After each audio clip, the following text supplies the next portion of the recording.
Good morning, CJ. How are you? I'm well, Serena. How are you? I'm wonderful. You're looking beautiful as usual. Thank you. You too. Well, we are here with CHD Connect Hearts by Pace Yourself Online. Again, I'm super excited to be here with you. And I just kind of want to start off by asking you, what's your background? Tell us a little bit about yourself. So my background is on a professional level is actually real estate. I've been a real estate broker for several years now, licensed total for 26. That's my business background. My personal background, I am a mother to two beautiful daughters and a grandmother to three amazing grandchildren.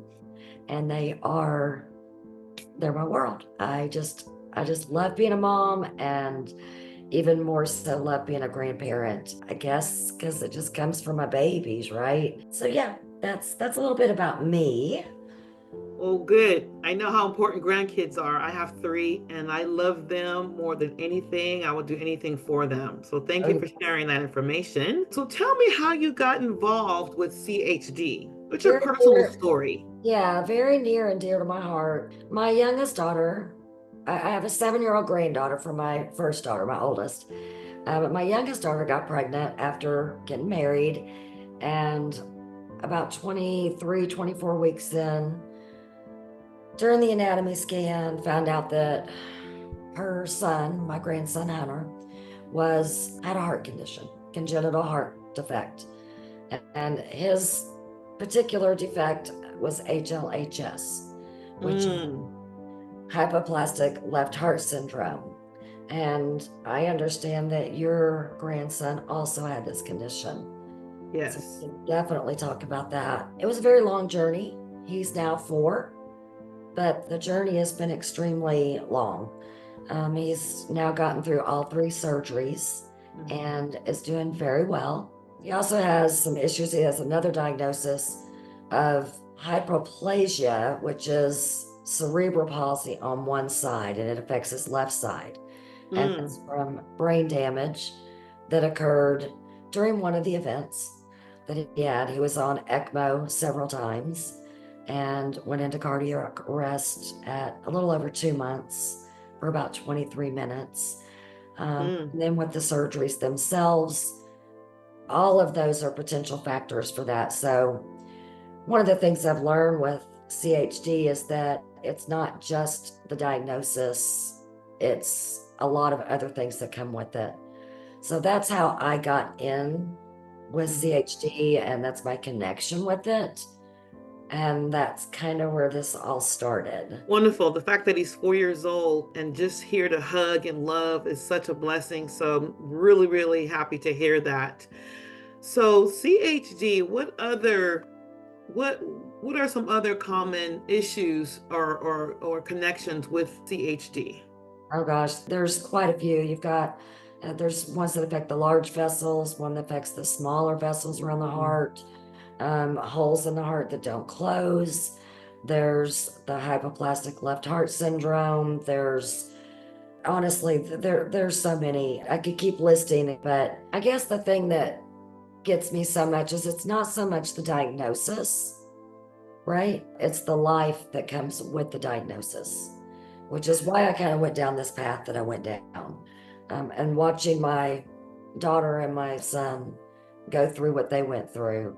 Now, theirs was a bit more challenging, not to minimize anyone else's scenarios, but they went down this path on this journey during COVID. mm, And during COVID, they weren't allowing people to be in the hospitals with them. So they didn't have quite the support network that a lot of parents do get to have. So and I think that's why this ended up coming up in my mind doing this whole thing was, for those first 6 months that he was in the hospital, I couldn't be in the hospital with them. I couldn't be there helping them. I only got to meet him once when he had the cardiac arrest because, quite frankly, they didn't know if he would make it. So mhm. they allowed us to come in and meet him. And being on that outside looking in on everything gives you a little different vantage point in some ways. And some of the things that I realized is I feel like there's things missing along this journey that would help parents and families tremendously. Whether you have the COVID implementation issues or you don't, I just felt like there was a lot missing for these parents and families. And watching the repercussions from my daughter and her family, it's Mm-hmm. just increased stronger. I thought it would actually diminish over time as Hunter got better, and I don't say better. I mean, he's not cured, right? There's no cure. I thought it would, I thought it would diminish inside me, Mm-hmm. but it didn't. It's only gotten stronger and bigger. So it's an interesting position because Mm-hmm. it's not my child, right? It's my grandchild. It's my baby's baby. Mm-hmm. And it allows me a little bit of a step back, I think, to see some things that may not be able to be seen in the Mm-hmm. lowest forms. So that's where all of this has come from, developing this community. And I know I'm kind of jumping the gun a little bit and talking about the community, but it's just heavy on my heart that this needs to Mm-hmm. be done for the CHD communities out there. Right. I mean, with my grandson, the experience I've had, and he had the heart defect where the left side of his heart didn't quite develop. The one thing that you said here was life. Life is so important.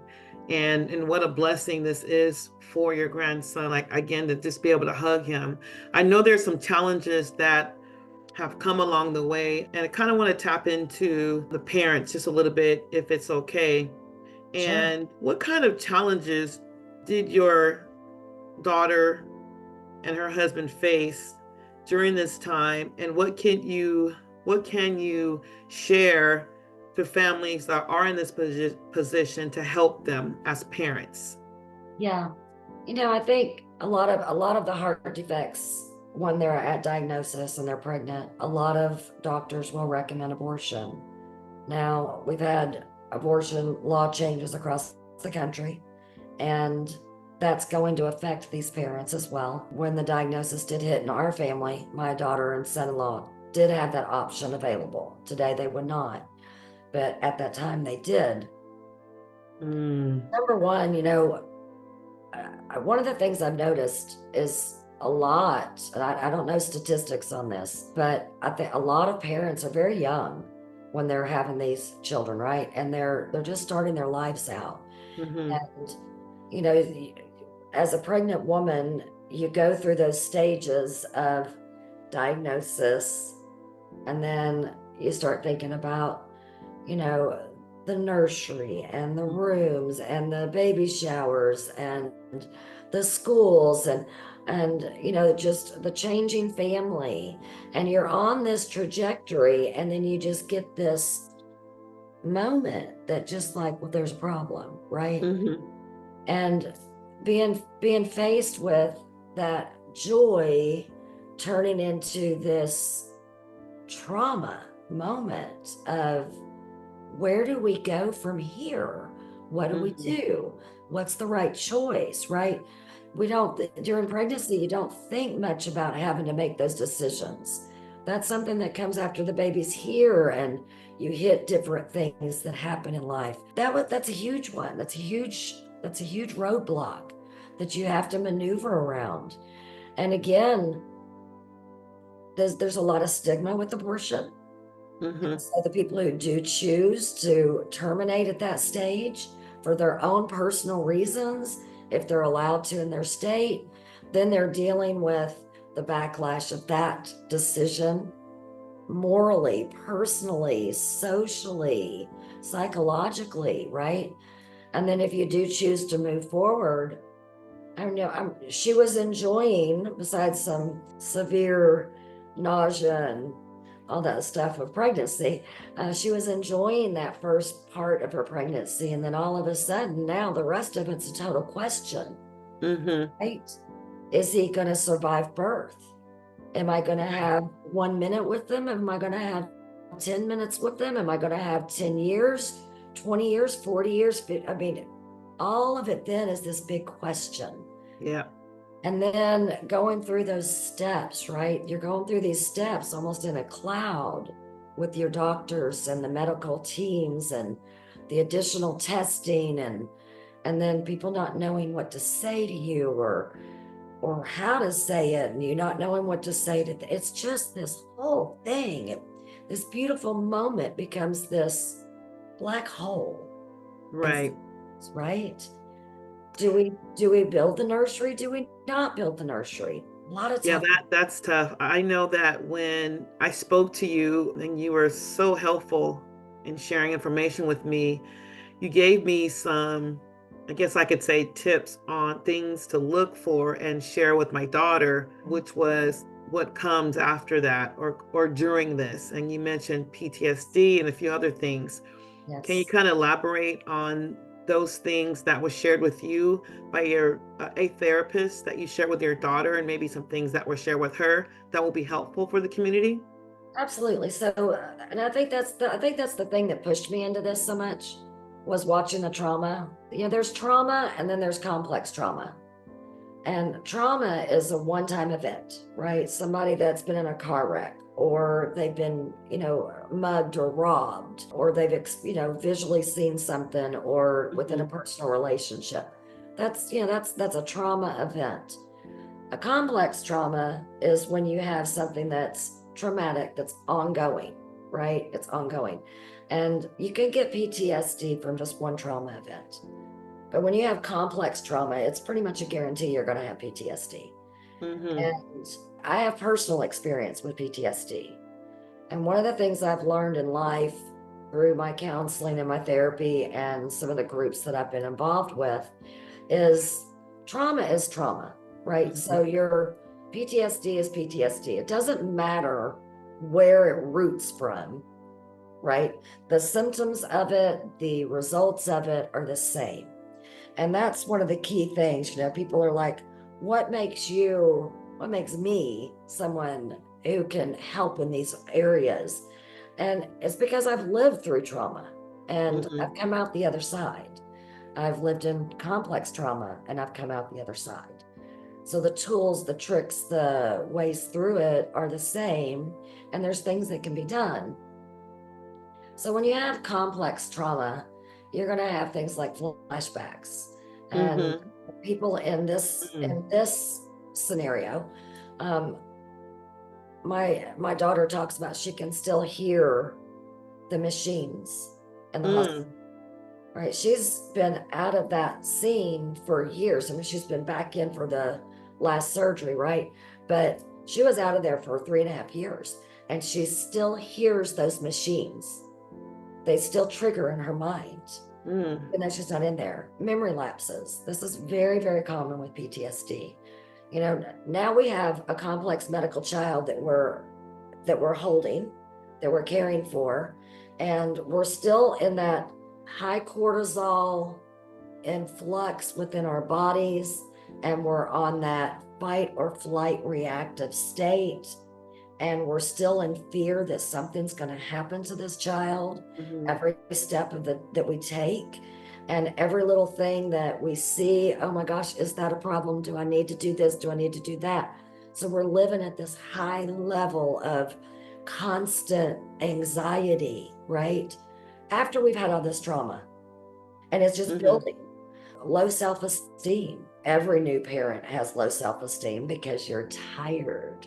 You can't take Right. a shower. You can't do these things, right? So it's all of this thing. So what we tend to do as individuals, human beings, the way we deal with these things is we will disassociate. We'll kind of separate ourselves from our body, right? So if we don't have things in place along the path, then that continues to grow and grow and grow. And one of the things I see for parents in this whole scenario and families is they're not given the chance to implement that from the beginning. And that's something I want to Hmm. change. I want to change that across the world. I want to change it across this nation in the United States.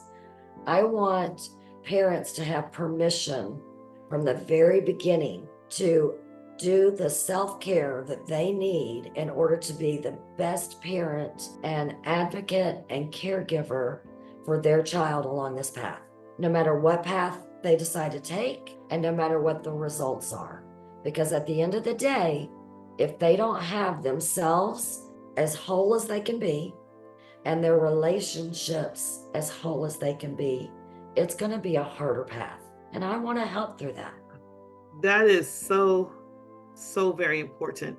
And I'm glad you shared that, because getting the support that's needed in the very beginning, it goes a long way versus at the end. And I'm not saying that's in all cases, but from a little bit of experience that I've had with my grandson and even listening to you, I just feel that if there were more help in the beginning for both parents, and I'm not saying this, for this happens to everyone, but I personally have seen, recommend this, recommend that, and that's it.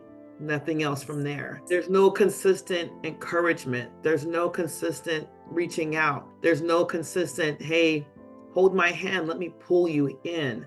So you saying that that's your passion and sharing this and creating Pace Yourself Online and the organization CHD Connect Hearts, it's so important. So I'd love to hear you say that. And I know this is going to be a major impact in this CHD community and so needed. So with that said, what would you say for your daughter and the parents, I'll say the parents, is the number one thing that helped them? If there is a number one, maybe it's two, but in my mind, I'm thinking, is it therapy? Is it just having like a family support? I mean, who knows? No, and I'll tell you why it's not therapy, because these parents don't have time to go to therapy. Mm-hmm. When are they going to go? Right. Okay. And that's the thing I've watched. I've been trying for 4 years to encourage my daughter to do that. Mm-hmm. And she keeps saying, how, when, where? I mean, seriously, how, right? And the daughter says the same thing. She's right. And the truth of the matter is, had something been in place for her and my son-in-law before it got to the level it's at, mm-hmm. she wouldn't be there. She doesn't have to be here. Mm-hmm. And that's what has angered me about it. Now they've got, in the hospitals, they've got social workers. And it's just like the social workers. Sorry, we have sirens going on outside the window. I don't know if you can hear them, but they're very loud. I cannot. We have, there's the hospitals have social workers, just like we have social workers out here in the regular world doing other aspects of social work. Mm-hmm. They are covered, mm-hmm. right? They're very good at connecting the dots for the medical requirements, right? For when you're ready to go home, they make sure you have all the connected dots on the medical side. Mm-hmm. And that's invaluable. I'm not saying it's not a good thing. It's invaluable what they do, but they are limited, right? Mm-hmm. In what they have, a time, energy, funds, all of that. They're limited in what they can do. So I think one of the biggest thing that's helped them, even though it's not been enough, is other parents that have traversed this path, other parents that are coming up. This mm-hmm. is a constant pipeline. It's a constant pipeline. And without those people in front, there's no way these people in back would be able to keep going, right? And we have to realize that a lot of the surgical interventions that have come up with, they're still fairly new. Mm-hmm. And the big scheme, the big picture of it. Yeah. So it's only been the last 35, 40 years that people have been able to live with these conditions. We don't have generations of people to pull from on this information. We don't have it. Mm-hmm. So we are it. We are the beginning of this and the forefront of this. And it's amazing and it's miraculous. It's God-given that we're here, that these people can have something that helped them live longer. And the research that's occurring is amazing. And I think, 50 to 100 years from now, who knows, mm-hmm. But for right now, the amount of trauma that's being carried on, and this is something we all have to think about. They did a study recently. It was in the last 5 years, if I'm not mistaken. Now with COVID, it could be a little bit longer because it seems like everyone lost a lapse of time there. Right. But it's been within the last 5, 7 years. And it's been proven that people who have had trauma in their life, that trauma is actually imprinted on their DNA and is passed down to their children Mm, in genetic DNA. It's been proven. So every single time that we can help one person deal with that trauma, rewire that trauma, clear that trauma, instead of building it out to a complex level, and even if it is to be able to keep pushing that through the system, then we're not only helping them, we're helping generations to come. And that's something we have to keep in mind. right, right. I like, again, with you helping me, and you just sent me one text at that moment. My heart was just so relieved to read the text, and you even knowing what the acronym was and the name was when you sent me that text. I remember just kind of like breaking down. I'm going to try not to break down now, but I was like, oh my gosh, like, am I the only one that has ever heard of this? And when you said that, when I read your text, my heart just felt comforted.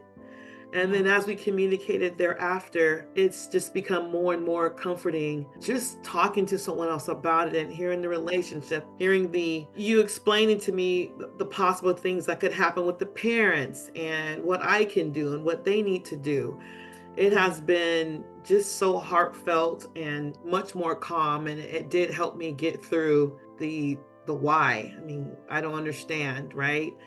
My daughter definitely needs something like this that you are hosting, the CHD Connect Hearts. I mean, this is something that I would be a big part of, contributing in any way that I can. So, with that said, do you mind if we talk a little bit about your grandbaby? How's he doing? He's doing great. Yeah. Good. Yes. He's doing great right now. He's Good. at a wonderful place. Good. Good. And are there any support groups or anything that you feel that the children need? I do. Or Yeah, no, I do. I think one of the things I'm implementing in this group, and I look, there are support groups out there. There are Facebook groups.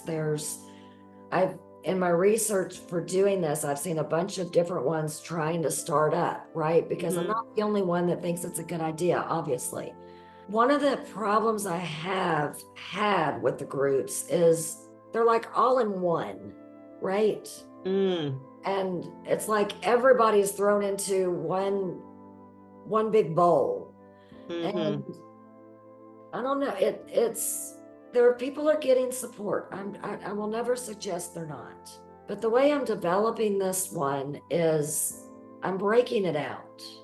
Okay, it's one community, but within that community, there's different channels. And in the different channels offer a different place to go for a different thing, right? And that's big. That's needed. Yeah. For instance, there's a teenage only section. About the teenagers out there, they're, with the numbers in school, there might be one or two in a high school that has a heart defect, and the whole entire high school.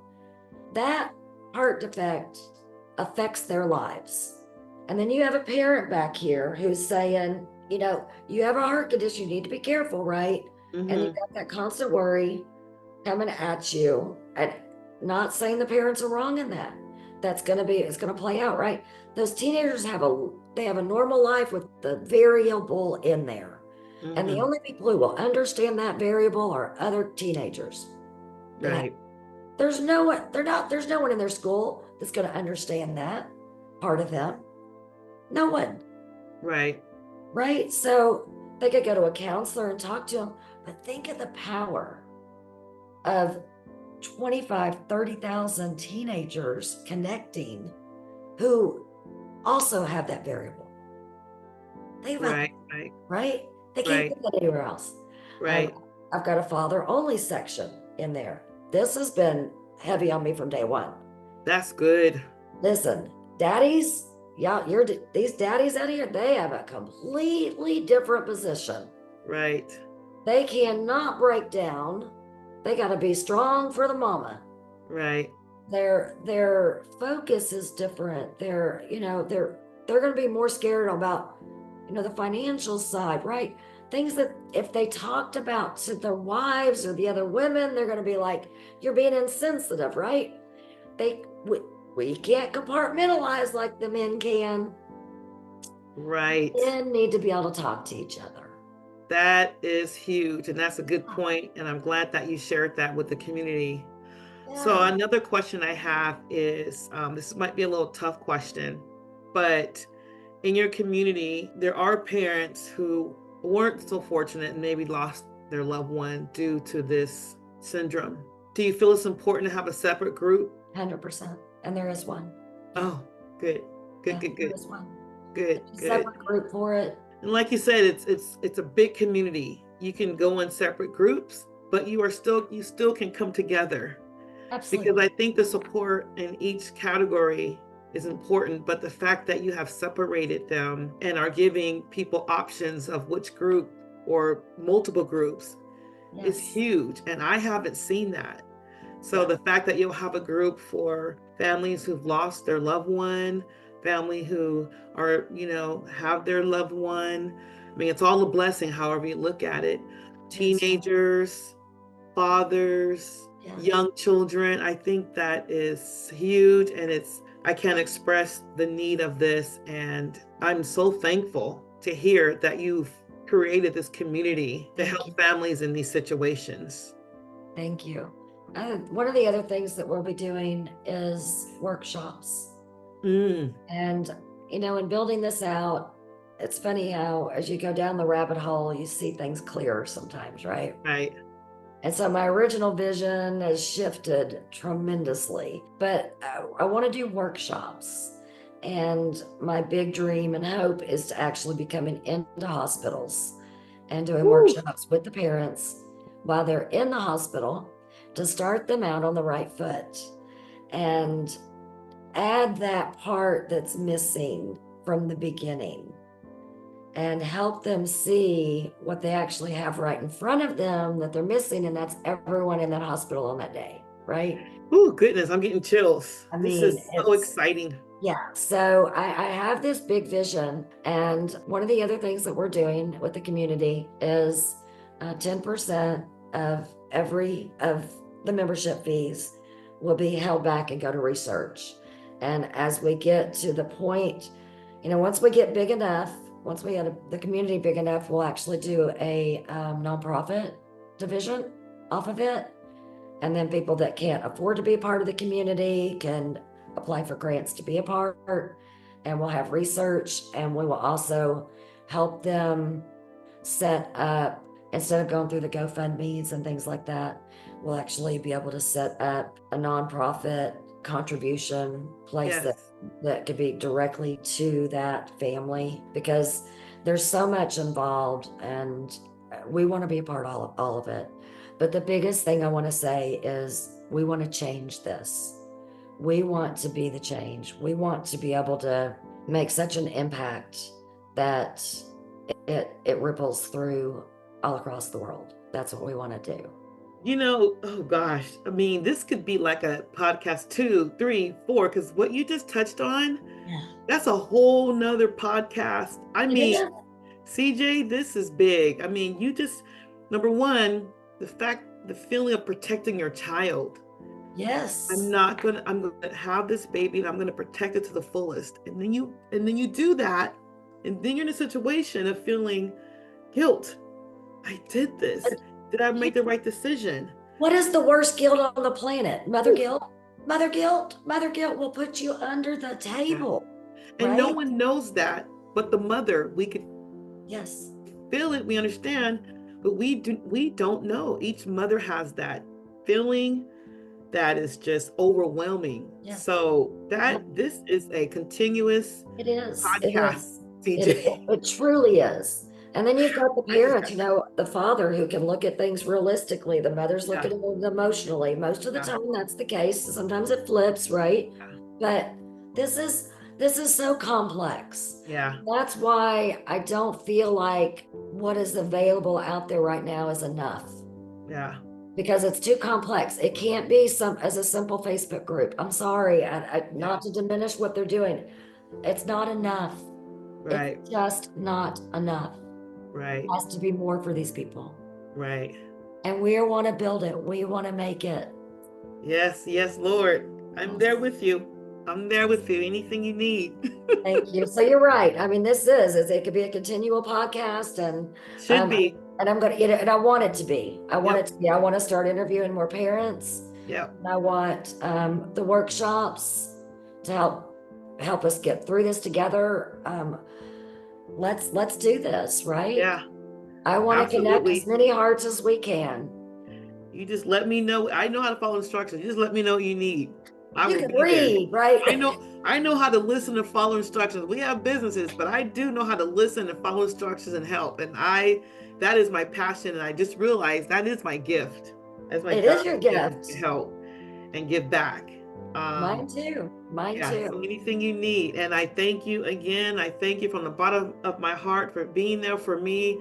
I thank you for creating this organization, CHD Connect Hearts by Pace Yourself Online. Thank you. Thank you. I want to say one last thing, and then we can close this off. But Serena, we both have 2 children who have been devastated in different ways. Yep. And I do believe that we're also building this community for them, for the day that they are ready to come in. Yes, Lord. Thank you. Thank you. God bless you. Thank you. God bless you too. Yes. Hearts. I love it. Bye.